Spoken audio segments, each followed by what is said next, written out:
If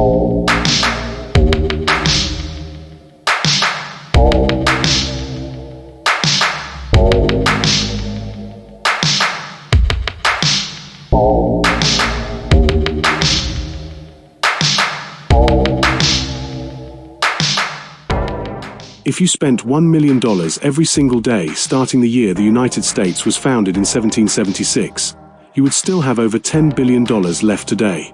Think about that. Centuries of history, and you still couldn't go broke. Most people think the gap between a millionaire and a billionaire is just a few zeros. It isn't. Mathematically, a millionaire is closer to a person sleeping on the street than they are to a billionaire. If the average worker is at the base of the mountain, the billionaire isn't at the peak, they are in orbit. Today, we're exposing the rungs of a ladder that defies physics.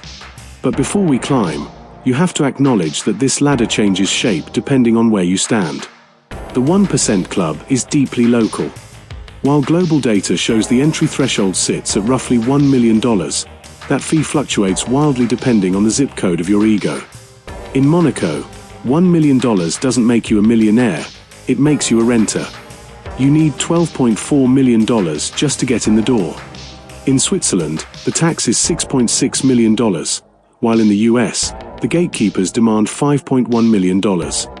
In emerging markets, it's a fraction of that, proving that the 1% isn't a fixed number, it's a moving target. As we reveal what life, power, and opportunity look like at every level, this becomes more than an investigation into bank accounts, it's an investigation into the human psyche. We are climbing a ladder of the human ego. You'll see ambition mutate from a quest for safety into a quest for immortality. As the wealth grows, the oxygen thins, and the rules of reality begin to bend. And let's be honest with ourselves, as we look at these rungs, you're going to feel it. That knot in your stomach. That's envy. It's not a character flaw. It's a biological response. We're wired to look at the person one step above us and feel the gap. I felt it too while researching this. But here's the secret the ladder hides. That envy is the engine that keeps the system running. The moment you feel it, the ego blinds you to the trap you're walking into. Let's look at the rungs together, not as spectators, but as analysts. The entry point, $100,000 to $300,000. This is the illusion of arrival. You've finally cracked the global 1%, but you quickly realize the game has simply reset. At this level, wealth isn't a trophy, it's a shock absorber. You aren't buying Ferraris, you're buying the ability to survive a layoff without panicking. It's the McMansion tier, where your home looks like a palace on Instagram but feels like a high-interest anchor in reality. You've climbed the first hill, only to realize the real mountain is still hidden in the clouds. I once had a neighbor whom everyone assumed was loaded. He had the sprawling house and the 1% title, but he was the most stressed person on the block. He wasn't living a dream, he was managing a high-priced prison of debt. That is the trap of the entry-level 1%. You have the assets, but the assets own you. Who is the person everyone thinks is rich, but you suspect is actually drowning in debt? What is their telltale sign? Let me know in the comments. The psychological mutation starts here. Most people at this level are still participants. They are simply the best at playing someone else's game. But the 1% mindset begins the moment you realize you shouldn't be the player, you should be the rule maker. It's the shift from valuing hard work to valuing leverage. The safety zone, $500,000. 2. $1 million. As you cross into the mid-six figures, the air doesn't just get thinner, it gets quieter. You move from surviving to securing. In this safety zone, you likely own your home, your retirement accounts are compounding, and you've gained the ultimate luxury, the ability to say no to things that don't serve you. You can afford the premium hobbies and the international vacations. Yet, even here, the label of rich is a mirage. This is the tier of the golden handcuffs. You've traded your beat-up sedan for a German SUV, but the monthly payment requires you to stay in a job you've outgrown.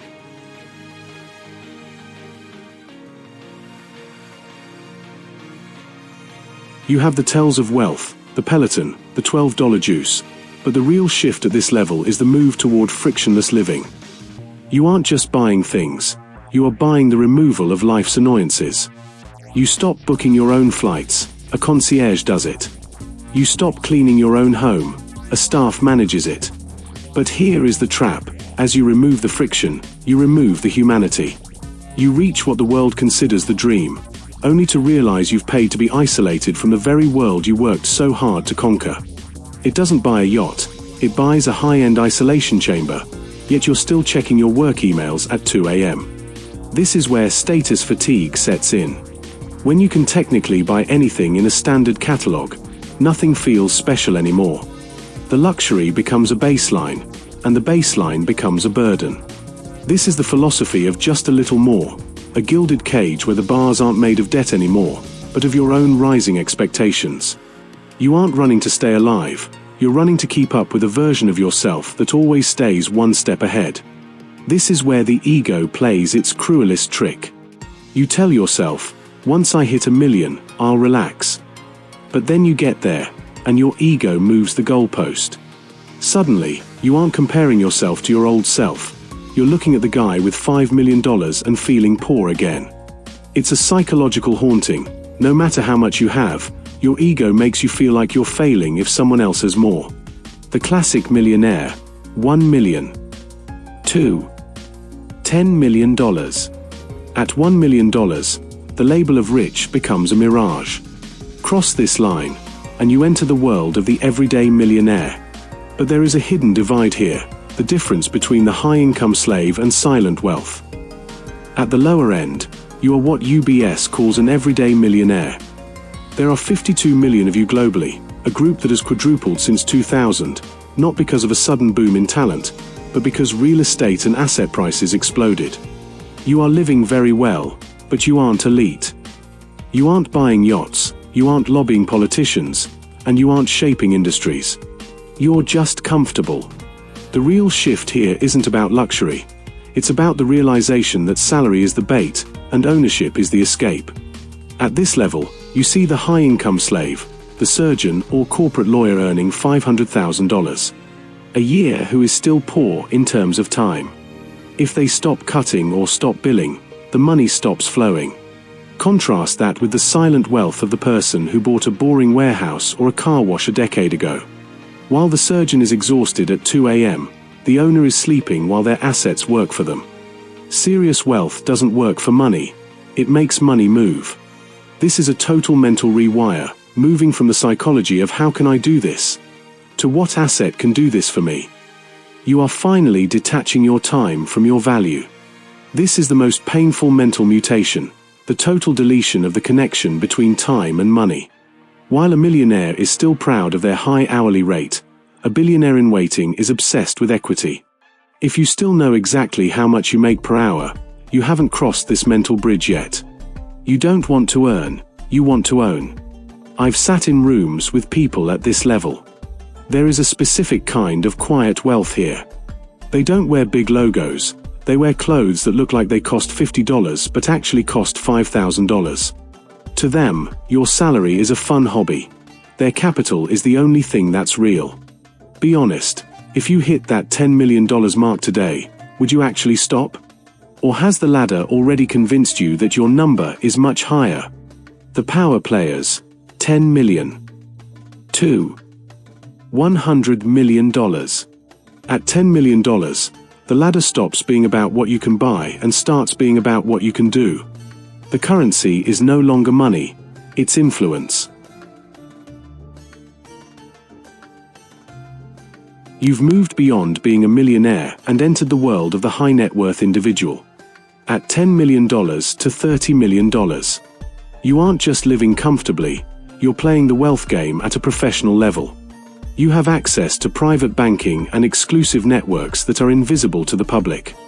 But the real shift happens when you stop using a bank and start building a family office. This is a private company whose only employee is your wealth. At this height, you are part of an elite shadow market of club deals and private equity that the public never sees. Your wealth multiplies while you sleep, simply because you own the room. We have to understand that at this height, the relationship with traditional finance evaporates. You don't use banks, you are the bank. You provide the liquidity that keeps smaller industries afloat, and in return, you don't just earn interest, you earn a seat at the table where the future is negotiated. As we climb toward $100 million, wealth becomes a tool for global influence. You don't just own a home, you own the company that builds the homes. You fund political campaigns and shape local economies.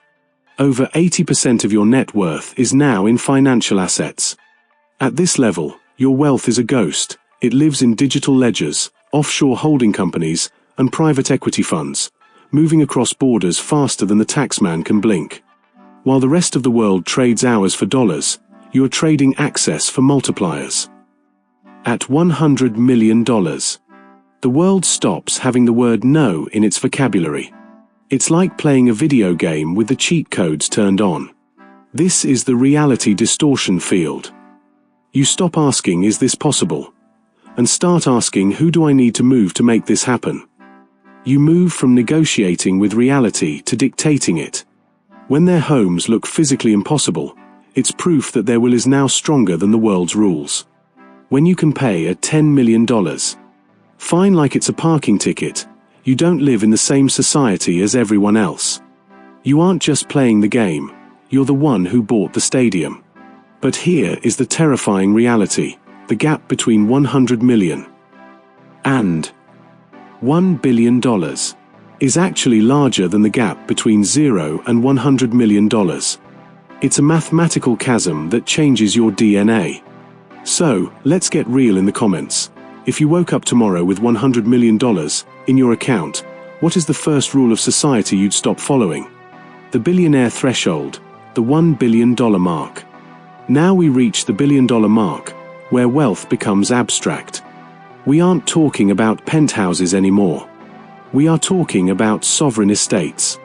Think of the one in Bel Air, a 105,000 square foot behemoth with 42 bathrooms and a Monaco-style casino. Or Jeff Bezos' $500 million. Kourou, a home that moves across oceans. These aren't residences, they are legacy projects that require 50 full-time staff just to keep the lights on. They are built to ensure the owner never has to acknowledge the outside world exists. In 2026, size is no longer the status symbol. Biological optimization is. Billionaires are building blue mine sanctuaries, waterfront estates designed with AI-powered air purification and sleep optimization chambers that cost more than a traditional mansion. They aren't just hiding from neighbors, they are trying to engineer a version of themselves that never ages. In fact, we see it in the news constantly. A single tweet can crash a market or shift a political landscape. Their personal whims become global reality. Yet, even within this rarefied air, the ladder continues. Because as we're about to see, there are billionaires, and then there are the gods of the ladder. The billionaires, $1 billion. 2. $10 billion. When you move from millions to billions, you stop playing the game and start writing the rules. At the $5 billion. 2. $10 billion mark.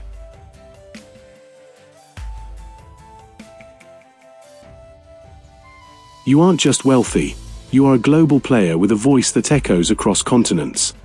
This is the level where you can buy sports teams like toys, fund entire wings of scientific research, and build foundations designed to outlive you by centuries. You have direct access to world leaders and CEOs. Your phone calls are returned instantly by people who run nations. Honestly, this level of power is terrifying. When a single individual has the liquid budget of a small country, their mistakes don't just hurt their portfolio, they hurt all of us. Power is a solvent. It dissolves your connection to everyday people. When you don't have to deal with human problems like traffic, bills, or even consequences, you start to lose your empathy. You become a god, and gods don't care about the ants at the base of the mountain. Imagine a cinematic wide shot of the globe. At this level, you aren't just a character in the movie, you are the director. This isn't about greed anymore. It's about a species-level ego. When your net worth rivals the GDP of a nation, you stop thinking about quarterly returns and start deciding the fate of the human race, which technologies live, which cities rise, and which global problems are worth solving in your image. The psychological transformation is now total. It is ambition stripped of all earthly limits, a state where the ego and the world become one and the same. This is the final mutation, the species-level ego. It stops being about me and starts being about legacy. You stop competing with other people and start competing with time itself. It is the mindset of immortality. The gods, $100 billion. Plus. Above even the global players, we reach the rarest air of all, the centibillionaires. This is a level of wealth so extreme that it stops being a number and becomes a force of nature.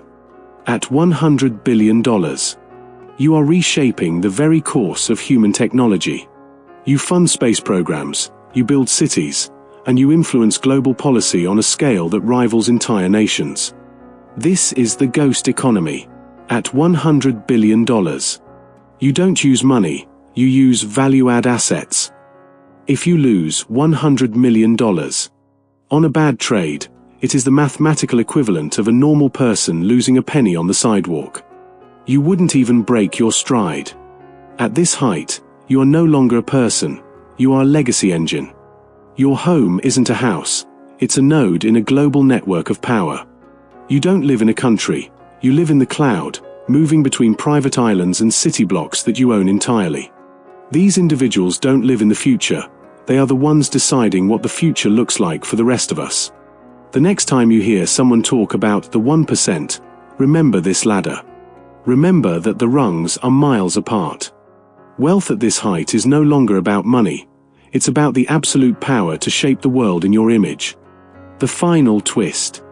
But here is the investigative truth that should keep you up at night. The ladder is being pulled up. The real divide in 2026 isn't between the 99% and the 1%. It's between those who own the ladder and those who are still trying to find the first rung. As $84 trillion shifts to heirs over the next 2 decades, we are witnessing the final closing of the gates. Many future members of the 1% won't earn their way in, they will inherit their way in. Because the door is closing, you don't need $1 billion to start thinking like a billionaire, you need the mindset first. That is the only way to hop rungs before they lock for good. Wealth at this height is a ghost, a digital ledger of power that doesn't care about your time or your dreams. You can spend your life chasing their mountain, or you can realize the ultimate truth. A centibillionaire can build a rocket to Mars, but they still can't buy back a single second of the time you have right now. If you don't own your time, you aren't rich, you're just a high-paid tenant in someone else's empire.